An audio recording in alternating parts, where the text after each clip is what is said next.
Good morning class. आज हम start करने जा रहे हैं बीएससी सेकेंड ईयर की इलेक्ट्रोकेमिस्ट्री। इलेक्ट्रोकेमिस्ट्री में हम दो चीज़ों को पहले पढ़ लेते हैं। कौन कौन से? Conductor and insulator. कंडक्टर क्या होते हैं? कंडक्टर वो सब्सटेंस होते हैं जो इलेक्ट्रिसिटी को पास करते हैं। इंसुलेटर वो सब्सटेंस होते हैं जो इलेक्ट्रिसिटी को पास नहीं करते। कंडक्टर में आपका बेस्ट एग्जाम्पल हो जाएगा मेटल्स, जैसे आपके आयरन हो गए, सिल्वर हो गया। ये सब क्या होते हैं? गुड कंडक्टर होते हैं हीट एंड इलेक्ट्रिसिटी। ये क्या करते हैं? ये कंडक्ट करते हैं, मतलब इलेक्ट्रिसिटी को पास करते हैं। एलॉय, जो बर्तन वगैरह होते हैं, ये सब क्या होते हैं? आपके एलॉय होते हैं। ये भी बहुत अच्छे कंडक्टर होते हैं। सॉलिड सॉल्ट्स, कुछ सॉल्ट जैसे आपके NaCl हो गया, ये सब क्या होते हैं? ये कंडक्टर्स होते हैं। अगर हम इंसुलेटर की बात करें तो ये क्या करते हैं? ये इलेक्ट्रिसिटी को पास नहीं करते। इनमें सबसे अच्छा एग्जाम्पल होता है प्लास्टिक एंड वुड। लकड़ी की कोई भी चीज़ें कभी भी इलेक्ट्रिसिटी पास नहीं करते। अब आइए, क्योंकि हमें पढ़ना है इलेक्ट्रोकेमिस्ट्री, तो हम कंडक्टर्स की, इससे हमारा कोई लेना देना नहीं है। हम पढ़ेंगे कंडक्टर्स। कंडक्टर्स हमारे दो तरह के होते हैं। एक होता है मेटेलिक कंडक्टर्स, दूसरा होता है इलेक्ट्रोलिटिक कंडक्टर्स। मेटेलिक कंडक्टर्स वो कंडक्टर होते हैं जिसमें जो इलेक्ट्रिसिटी पास होती है वो किसके थ्रू होती है? इलेक्ट्रॉन के थ्रू। जब इलेक्ट्रॉन के थ्रू इलेक्ट्रिसिटी पास हो रही है तो ऐसे कंडक्टर को हम बोलेंगे इलेक्ट्रॉनिक कंडक्टर्स। अब इसमें चार्ज कैरियर का काम कौन कर रहा है? इलेक्ट्रॉन कर रहा है, क्योंकि यहाँ पे सिर्फ इलेक्ट्रॉन ही मूव कर रहे हैं। सब्सटेंस में सिर्फ इलेक्ट्रॉन ही मूव कर रहे हैं, जिसकी वजह से उसके केमिकल प्रॉपर्टी में कोई चेंज नहीं आएगा। तो यहाँ पे हम लिखेंगे नो केमिकल चेंज। इसका एक ड्रॉबैक ये है कि इसमें जब हम हीट को इंक्रीज करते हैं, टेम्परेचर इंक्रीज करते हैं, तो इसकी कंडक्टिविटी क्या होती है? डिक्रीज होती है। अभी आगे हम बताएंगे ऐसा क्यों होता है। इलेक्ट्रोलिटिक कंडक्टर्स की बात करें तो इसमें जो इलेक्ट्रिसिटी पास होती है वो किसके थ्रू होती है? आयंस के थ्रू। जैसे आपका NaCl है, Na जब ब्रेक डाउन होगा NaCl सॉल्ट आपका, तो ये Na+Cl- में टूट जाता है। तो आयन इसमें मूव करते हैं। क्योंकि इसमें आयन मूव कर रहे हैं तो इसको हम बोलते हैं आयनिक कंडक्टर्स। और इसमें चार्ज कैरियर कौन होते हैं? आयंस होते हैं। और इसमें पूरा का पूरा आयन ही मूव करता है, इसलिए इसमें केमिकल चेंज होगा। और ये हमारा क्या होगा? केमिकल चेंज दिखाएगा। और जब टेम्परेचर इंक्रीज करेंगे तो कंडक्टेंस या जो कंडक्टिविटी होती है वो टेम्परेचर के साथ साथ इंक्रीज होती है। तो आई होप आपको यहाँ तक समझ में आया होगा। कंडक्टर्स पढ़ रहे थे तो उसमें कुछ फैक्टर होते हैं जो इलेक्ट्रोलिटिक कंडीशन को क्या करते हैं? अफेक्ट डालते हैं। इलेक्ट्रोलिटिक कंडीशन में जो है वो अफेक्ट डालते हैं। जैसे आपका हो गया इंटर आयनिक अट्रैक्शन। इंटर आयनिक अट्रैक्शन में क्या होता है बेटा? इसमें पहला जो इफेक्ट डालते हैं इलेक्ट्रोलिटिक कंडक्शन में, तो वो पहला फैक्टर है आपका इंटर आयनिक अट्रैक्शन। इंटर आयनिक अट्रैक्शन मतलब जैसे greater the attractive force between the ions of the solute. अगर सोल्यूट के आयंस में ग्रेटर अट्रैक्टिव फोर्स होगा तो इसकी कंडक्टिविटी भी क्या हो जाएगी? स्मॉल हो जाएगी, क्योंकि वो आपस में ही अट्रैक्ट हो जाएंगे और इलेक्ट्रिसिटी वो कंडक्ट नहीं कर पाएंगे। तो इंटर आयनिक अट्रैक्शन अगर ज़्यादा होगा तो कंडक्टिविटी कम होगी। इंटर आयनिक अट्रैक्शन अगर कम होगा तो कंडक्टिविटी ज़्यादा होगी। ऐसे होता है आपका viscosity of solvent. Viscosity of solvent में हम बोल सकते हैं greater the viscosity of solvent. अगर किसी भी सॉल्वेंट की विस्कोसिटी ज़्यादा होगी तो greater will be hindrance to the movement of the solute ion and hence smaller will be the conductance. जितना ज़्यादा विस्कस होगा हमारा सॉल्वेंट, उसमें जो मॉलिक्यूल्स होंगे उसमें मूवमेंट उतना ही कम होगा, और मूवमेंट उतना ही कम होगा तो वो उनकी कंडक्टेंस जो होगी उतनी ही कम होगी। टेम्परेचर का आपको बताया था। टेम्परेचर का मेटेलिक कंडक्टर पे अलग इफेक्ट पड़ता है और इलेक्ट्रोलिटिक कंडक्टर पे अलग इफेक्ट पड़ता है। मेटेलिक कंडक्टर में क्या होता है? जब टेम्परेचर इंक्रीज करते हैं तो कंडक्टिविटी घटती है।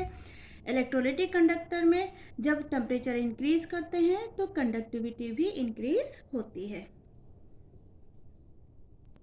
अब पढ़ते हैं इलेक्ट्रोलिसिस। इलेक्ट्रोलिसिस क्या होता है? तो जब इलेक्ट्रोलाइट में हम इलेक्ट्रिसिटी पास कराते हैं तो जो केमिकल चेंज होता है, जब किसी इलेक्ट्रोलाइट में हम इलेक्ट्रिसिटी पास कराते हैं तो जो केमिकल चेंज होता है उस प्रोसेस को हम बोलते हैं इलेक्ट्रोलिसिस। तो हम यहाँ लिख सकते हैं chemical change through electricity is known as electrolysis. Okay, इसको डिफाइन किसने किया था? इसको डिफाइन किया था फैराडे ने। उन्होंने 2 लॉ दिए थे, Faraday first law and Faraday second law. Faraday first law के according the amount of substance deposited और लिबरेट, यहाँ पे कोई अमाउंट है जो क्या हो रहा है? लिबरेट हो रहा है, यहाँ पे जाके डिपॉजिट हो रहा है। ठीक है, the amount of substance deposited और लिबरेटेड एट इलेक्ट्रोड, इलेक्ट्रोड पे कोई लिबरेट हो रहा है सब्सटेंस या फिर सब्सटेंस जाके डिपॉजिट हो रहा है, तो उसकी जो इन दोनों की जो क्वांटिटी होती है वो क्वांटिटी किसके इक्वल होती है? जितनी उसमें इलेक्ट्रिसिटी पास कराई गई है। तो इसमें लिखा है the amount of substance deposited और liberated at electrode is directly proportional to the quantity of electricity pass through electrolyte during in electrolysis process. Electrolysis process के ड्यूरेशन में जो हम इलेक्ट्रोड पे कितने अमाउंट का जो सब्सटेंस है वो कितना अमाउंट डिपॉजिट हो रहा है या लिबरेट हो रहा है वो किसके प्रोपोर्शनल है? जितनी उसमें इलेक्ट्रिसिटी पास कराई गई है। ये रिडॉक्स रिएक्शन होता है बेटा, यहाँ पे ऑक्सीडेशन होता है, यहाँ पे जो मेटल होता है वो अपना इलेक्ट्रॉन लूज करके यहाँ सॉल्यूशन में आ जाता है, और यहाँ का जो M+ होता है वो इसके इलेक्ट्रॉन को गेन करके यहाँ पे जाके डिपॉजिट हो जाता है। तो यहाँ धीरे धीरे क्या हो रहा है आपका, यहाँ से इलेक्ट्रॉन यहाँ मेटल की रॉड धीरे धीरे पतली होती जाती है और यहाँ पे रॉड जो होती है वो मोटी होती जाती है। रिडॉक्स रिएक्शन हम इसकी स्टडी आगे करेंगे। ठीक है, तो फैराडे के फर्स्ट लॉ के अकॉर्डिंग जो अमाउंट होता है सब्सटेंस का वो प्रोपोर्शनल होता है उसमें कितनी इलेक्ट्रिसिटी पास कराई गई है। ठीक है, अब जो Q होता है इलेक्ट्रिसिटी वो किसके इक्वल होता है? Q जो होता है क्वांटिटी ऑफ इलेक्ट्रिसिटी होता है वो किसके इक्वल होता है? I into T. I क्या है? हमारा इलेक्ट्रिसिटी है, और T क्या है? हमारा 1 सेकेंड में जितनी इलेक्ट्रिसिटी पास कराई गई है वो किसके इक्वल होती है? Q के। तो हम क्या लिख सकते हैं? Q प्रोपोर्शनल किसके हो जाएगा? सॉरी, W प्रोपोर्शनल, ये W ये हो गया, प्रोपोर्शनल किसके हो जाएगा? Q की जगह हम क्या लिख सकते हैं? IT। अब ये प्रोपोर्शनल का अगर हम साइन लगा हटाएंगे तो यहाँ पे हम लिखेंगे Z। ठीक है, ये Z जो हमारा होता है वो इलेक्ट्रोकेमिकल इक्विवेलेंट होता है। ये यहाँ पे जो कांस्टेंट Z है ये क्या होता है? हमारा इलेक्ट्रोकेमिकल इक्विवेलेंट।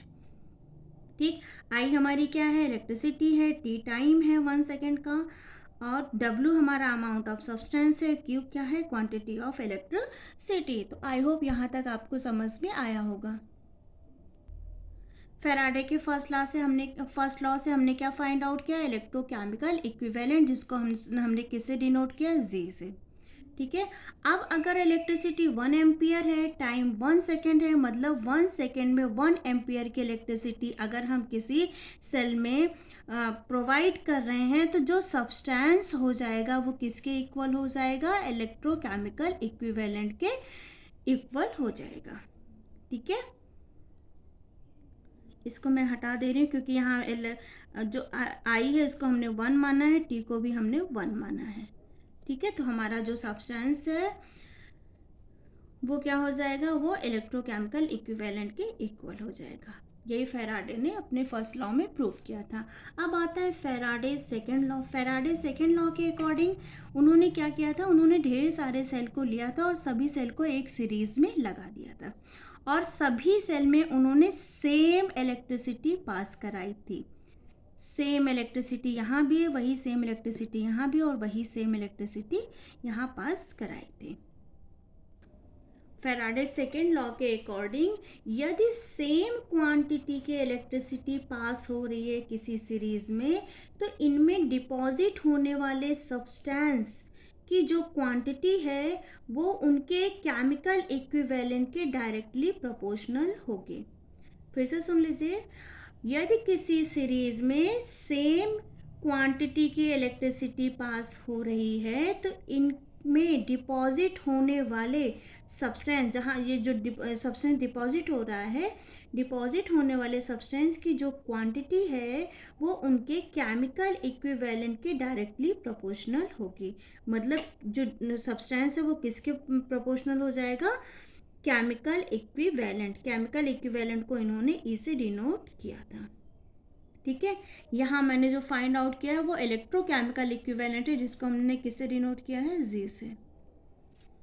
अब मान लो किसी सेल में W1 सब्सटेंस डिपॉजिट हो रहा है और उसका जो केमिकल इक्विवेलेंट क्या है? E1 है। अगर इस सेल की बात करें तो यहाँ W2 डिपॉजिट हो रहा है, इसका केमिकल इक्विवेलेंट E2 है।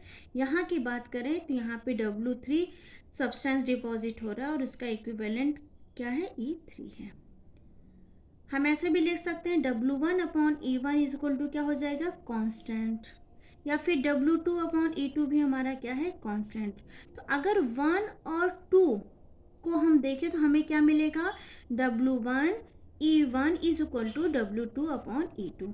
अब क्या करें, इस W2 की वैल्यू को अगर हम यहाँ ले आएंगे तो W1 अपॉन W2 किसके इक्वल हो जाएगा? E1 upon E2।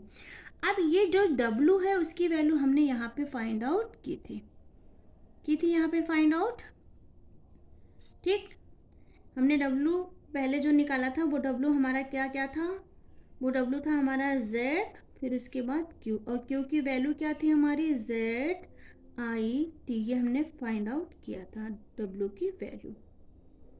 ओके, यहाँ पे W1 है तो यहाँ पे हम क्या लिख सकते हैं? Z1 I1 और T1।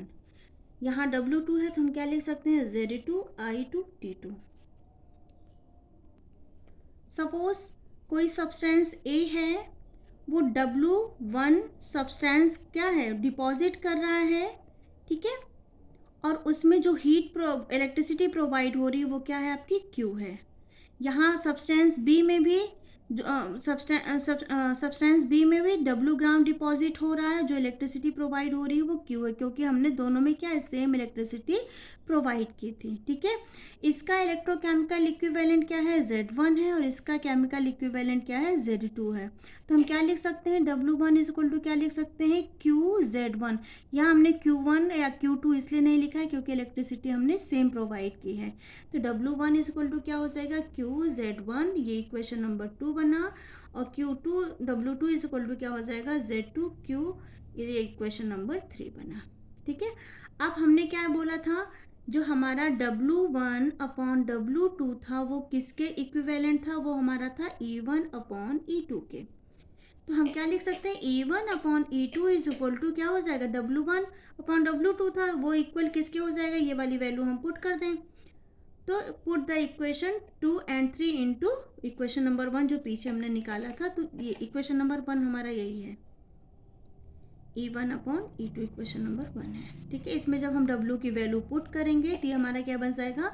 Z1 Q Z2 Q। अब देखो Q सेम इलेक्ट्रिसिटी है तो यहाँ से हम इसको क्या कर सकते हैं? कैंसिल आउट कर सकते हैं। तो E1 upon E2 is equal to किसके इक्वल हो जाएगा? Z1 upon Z2। ठीक है, तो ये रिलेशन निकल गया किसके किसके बीच? इलेक्ट्रोकेमिकल इक्विवेलेंट और केमिकल इक्विवेलेंट के बीच में ये रिलेशन है। इसको हम कैसे लिख सकते हैं? E1 प्रोपोर्शनल टू Z1 या E2 proportional to Z2। Okay, अब बात करते हैं कंडक्टेंस की। तो कंडक्टेंस दो तरह के होते हैं, मेटेलिक कंडक्टर्स और इलेक्ट्रोलिटिक कंडक्टर्स। इन दोनों ही कंडक्टर्स किसको फॉलो करते हैं? ओम्स लॉ को फॉलो करते हैं। तो अकॉर्डिंग टू ओम्स लॉ के अकॉर्डिंग जो हमारा E होता है वो किसके प्रोपोर्शनल होता है? वो I के प्रोपोर्शनल होता है। ओम्स लॉ के अकॉर्डिंग जो हमारा E होता है वो प्रोपोर्शनल होता है I के। यहाँ पे जो E है वो क्या है? Electrochemical equivalent, sorry chemical equivalent, और I हमारी क्या है? इलेक्ट्रिसिटी है। तो अकॉर्डिंग टू ओम्स लॉ, जैसे हमारे पास ये सेल है, ठीक है, इसमें एक इलेक्ट्रोड है ये है और एक इलेक्ट्रोड ये है। तो इन दोनों पॉइंट ठीक है। जब इन दोनों पॉइंट के बीच हम इलेक्ट्रिसिटी प्रोवाइड कर रहे हैं, मतलब आई इलेक्ट्रिसिटी पास कराने के बाद उनके दो पॉइंट पे जो पोटेंशियल क्रिएट होगा, इस पॉइंट पे कुछ पोटेंशियल क्रिएट होगा और इस पॉइंट पे जो पोटेंशियल क्रिएट होगा, वो पोटेंशियल डिफरेंस जो होता है वो आई के डायरेक्टली क्या होता है, प्रोपोर्शनल होता है। ओके बेटा, आई इलेक्ट्रिसिटी पास कराने के बाद दोनों पॉइंट पे जो पोटेंशियल क्रिएट होता है, वो पोटेंशियल डिफरेंस जो होता है वो आई के डायरेक्टली क्या होता है, प्रोपोर्शनल होता है। एक चीज़ का ध्यान रखना है कि दोनों पॉइंट पे जो पोटेंशियल होता है उसमें डिफरेंस होना चाहिए। किसी एक पॉइंट का पोटेंशियल ज़्यादा और किसी एक पॉइंट का पोटेंशियल कम होता है, तभी हायर टू लोअर में इलेक्ट्रिसिटी क्या होती है, मूव करती है। इलेक्ट्रिसिटी एक पॉइंट से दूसरे पॉइंट पे पास हो रही है, ये किसके कारण होता है, पोटेंशियल जो मतलब जो इलेक्ट्रिसिटी होती है वो एक पॉइंट से दूसरे पॉइंट पे पास हो रही है, इनके कारण जो पोटेंशियल क्रिएट होता है उस पोटेंशियल डिफरेंस को ही हम क्या बोलते हैं, वो पोटेंशियल डिफरेंस किसके प्रोपोर्शनल होता है, इसके। ठीक है, तो यहाँ पे ये जो ई होता है, इस ई को हम बोलते हैं, सॉरी वो मैंने गलत बोल दिया था, इलेक्ट्रोकेमिकल, इस ई को हम बोलते हैं पोटेंशियल डिफरेंस। यहाँ पे ये जो ई होता है इसको हम बोलते हैं पोटेंशियल डिफरेंस। वो ये किसके प्रोपोर्शनल होता है, ये आई के प्रोपोर्शनल होता है। ठीक है, अब हमें पता है, अब ये अगर ये प्रोपोर्शनल का साइन हटाएंगे तो E इज इक्वल टू क्या हो जाएगा, यहाँ पे प्रोपोर्शनल का जब साइन हटाएंगे तो हमें कोई कांस्टेंट लगाना पड़ेगा। मान लो हमने यहाँ पे R कांस्टेंट लगाया तो E is equal to R I. R यहाँ पे क्या है, रेजिस्टेंस। ठीक है, तो अब इसमें हम अगर रिलेशन देखें, इलेक्ट्रिसिटी और रेजिस्टेंस के बीच रिलेशन देखें, तो जिसमें जितना ज़्यादा रेजिस्टेंस होगा उसमें उतनी ही कम इलेक्ट्रिसिटी पास होगी, या हम ऐसे कह सकते हैं जिसमें जितनी ज़्यादा इलेक्ट्रिसिटी पास होगी उसमें उतना ही कम रेजिस्टेंस होगा। अब कंडक्टेंस क्योंकि हम पढ़ रहे हैं, तो कंडक्टेंस क्या होता है, ये रेसिप्रोकल होता है रेजिस्टेंस का। तो कंडक्टेंस क्या होता है, रेसिप्रोकल होता है रेजिस्टेंस का। यहाँ पे C हम कंडक्टेंस के लिए यूज़ कर रहे हैं और R हम किसके लिए यूज़ कर रहे हैं, रेजिस्टेंस के लिए। अगर हम रेजिस्टेंस की यूनिट देखें तो ये रेजिस्टेंस की यूनिट क्या होती है, ओम होती है, क्योंकि ये ओम्स लॉ से आया था। और कंडक्टेंस क्योंकि जो होता है रेसिप्रोकल होता है कंडक्टेंस उसका रेजिस्टेंस का, तो इसका क्या हो जाएगा, ओम इनवर्स।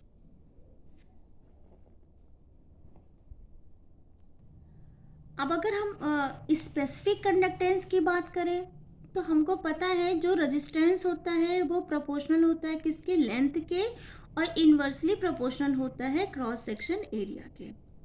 ठीक है, या फिर हम क्या लिख सकते हैं, रेजिस्टेंस जो है वो प्रोपोर्शनल टू लेंथ और inversely proportional to cross section area. अगर ये प्रोपोर्शनल का साइन हटाएंगे तो हम यहाँ पे यूज़ करेंगे रो, और यही रो जो होता है वो हमारा क्या होता है, स्पेसिफिक रेजिस्टेंस। हमें निकालना क्या है, स्पेसिफिक कंडक्टेंस। तो रेजिस्टेंस हमको पता है, जो कंडक्टेंस होता है वो कंडक्टेंस जो होता है वो रेसिप्रोकल होता है किसका, रेजिस्टेंस का। ठीक, अब हमें यहाँ से हमारा क्या निकल के आया, स्पेसिफिक रेजिस्टेंस। अब हम अगर बात करें स्पेसिफिक कंडक्टेंस की, तो जो R था वो क्या निकल के आया था, R is equal to rho L upon A. R is equal to rho L upon A. अब यहाँ से हम स्पेसिफिक कंडक्टेंस निकालेंगे तो जो कंडक्टेंस होता है वो रेसिप्रोकल होता है, तो इसका जब हम रेसिप्रोकल करेंगे तो ये क्या हो जाएगा, 1 upon R is equal to 1 upon rho A upon L. 1 upon R क्या है, C है कंडक्टेंस जो रेसिप्रोकल होता है, और यहाँ पे 1 अपॉन पी को हम क्या लिख सकते हैं, कप्पा, और ये ए अपॉन एल है। ठीक, या फिर कप्पा इज इक्वल टू क्या हो जाएगा, C इंटू एल अपॉन ए। तो ये हमारा हुआ क्या, स्पेसिफिक कंडक्टेंस। कप्पा को हम क्या बोलते हैं, स्पेसिफिक कंडक्टेंस। रो को हम क्या बोलते हैं, स्पेसिफिक रेजिस्टेंस। सी को हम कंडक्टेंस बोलते हैं और आर को हम रेजिस्टेंस बोलते हैं। तो आई होप यहाँ तक आपको समझ में आया होगा। मतलब अगर हम कोई सेल लें, इसमें 2 इलेक्ट्रोड लगा दें और इन इलेक्ट्रोड के बीच का जो डिस्टेंस हो वो 1 सेंटीमीटर और इसका जो क्रॉस सेक्शन एरिया है वो हम 1 सेंटीमीटर स्क्वायर रखें, तो उस सोल्यूशन की कंडक्टेंस को हम क्या बोलेंगे, स्पेसिफिक कंडक्टेंस। कब बोलेंगे, जब दोनों इलेक्ट्रोड के बीच का डिस्टेंस 1 सेंटीमीटर और क्रॉस सेक्शन एरिया जो है वो 1 सेंटीमीटर स्क्वायर हो, तो उस सोल्यूशन का जो कंडक्टेंस होगा वो क्या कहलाएगा, स्पेसिफिक कंडक्टेंस। और कप्पा की यूनिट क्या होती है, ओम इनवर्स सेंटीमीटर, या फिर हम लिख सकते हैं ohm inverse centimetre inverse. Conductance के बारे में पढ़ रहे थे, तो जो कंडक्टेंस होता है वो डिपेंड करता है नंबर ऑफ आयंस पे। जितना ज़्यादा नंबर्स ऑफ आयंस होंगे और जितना इजी वे में वो मूव कर सकते हैं, उसकी कंडक्टिविटी उतनी ही ज़्यादा होती है। तो depends upon number of ions, जो कंडक्टेंस होते हैं वो हमारे 2 तरह के होते हैं। एक होता है वो डिपेंड करता है, मतलब हमने सोल्यूशन कैसा लिया। अगर हम नॉर्मल सोल्यूशन लेते हैं तो उसको हम n से डिनोट करते हैं, और अगर हम मोलर सोल्यूशन में कंडक्टेंस देखते हैं तो उसको हम m से डिनोट करते हैं। ठीक है, तो on the basis of solution conductance are 2 types.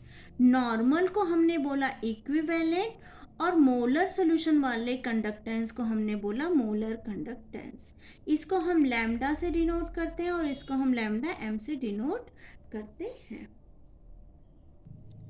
इसके पहले हमने क्या निकाला था, स्पेसिफिक कंडक्टेंस निकाला था, और यहाँ हम बात करने जा रहे इक्विवेलेंट कंडक्टेंस की।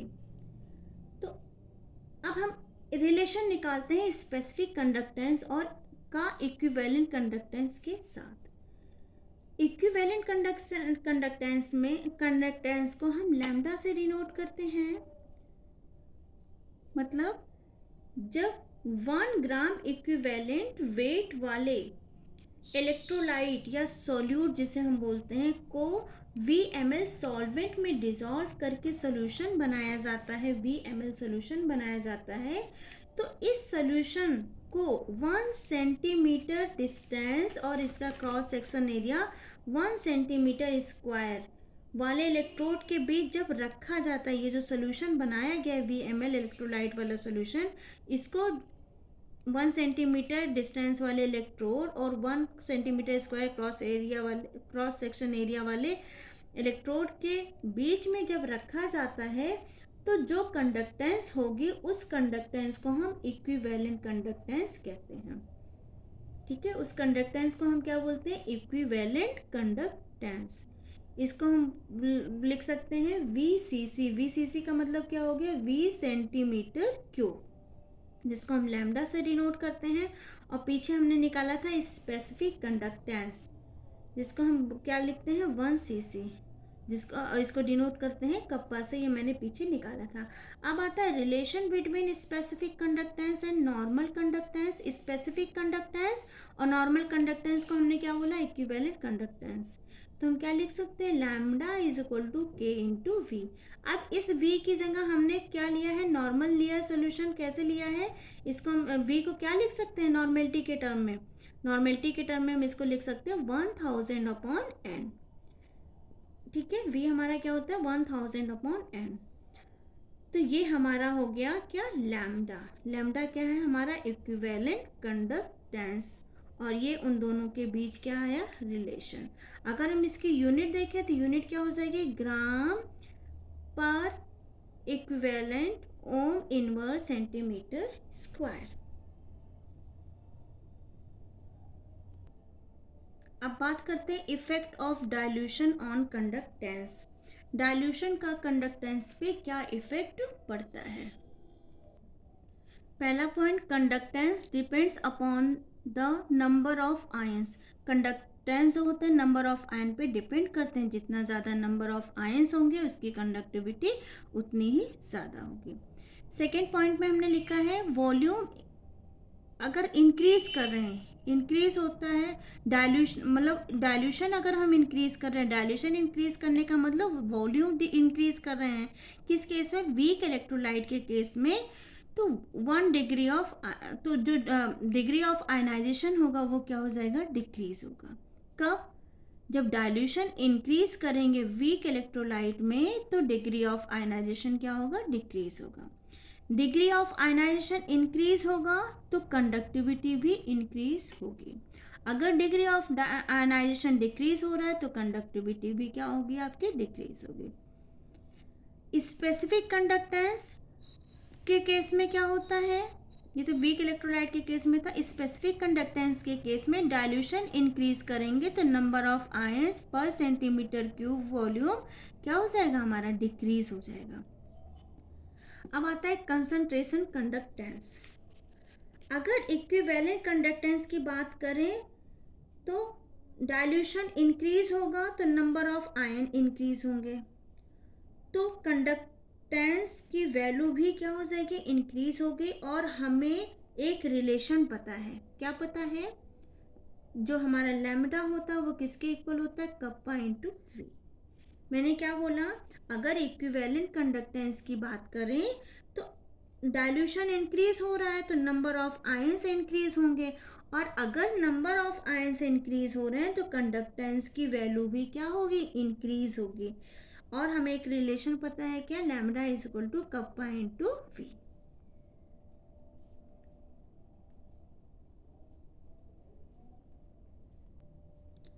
मतलब ये जो कप्पा है डाइल्यूशन के साथ ये वैल्यू तो डिक्रीज होती है और वॉल्यूम हमारा क्या होता है? इंक्रीज होता है। मींस डाइल्यूशन में दोनों का एक दूसरे के साथ क्या होता है? अपोजिट इफेक्ट होता है, अपोजिट इफेक्ट क्रिएट हो रहा है। लेकिन वॉल्यूम जो है वो कप्पा के डिक्रीमेंट, मतलब वो कितना डिक्रीज हो रहा है कप्पा के डिक्रीमेंट के कंपेयर में इसका जो वॉल्यूम होता है, वॉल्यूम का इंक्रीमेंट होता है। मतलब वॉल्यूम का वॉल्यूम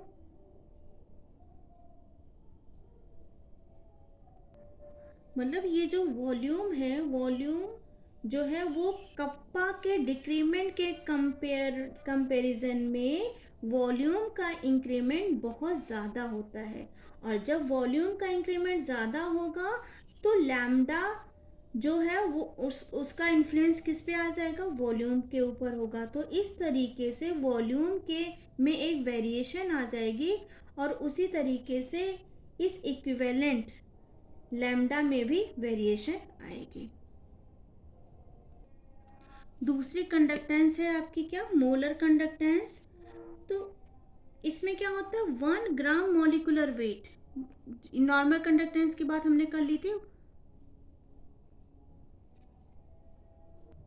अगर मोलर कंडक्टेंस की बात करें तो 1 ग्राम मॉलिक्यूलर वेट वाले इलेक्ट्रोलाइट को जब हम VMS सोल्यूशन में डिसॉल्व करते हैं तो इससे जो सोल्यूशन बनता है उसको जब हम 1 डिस्टेंस इलेक्ट्रोड और 1 सेंटीमीटर क्रॉस सेक्शन एरिया वाले इलेक्ट्रोड के बीच में रखते हैं तो जो कंडक्टेंस होती है वो हमारी क्या कहलाती है? मोलर कंडक्टेंस कहलाती है।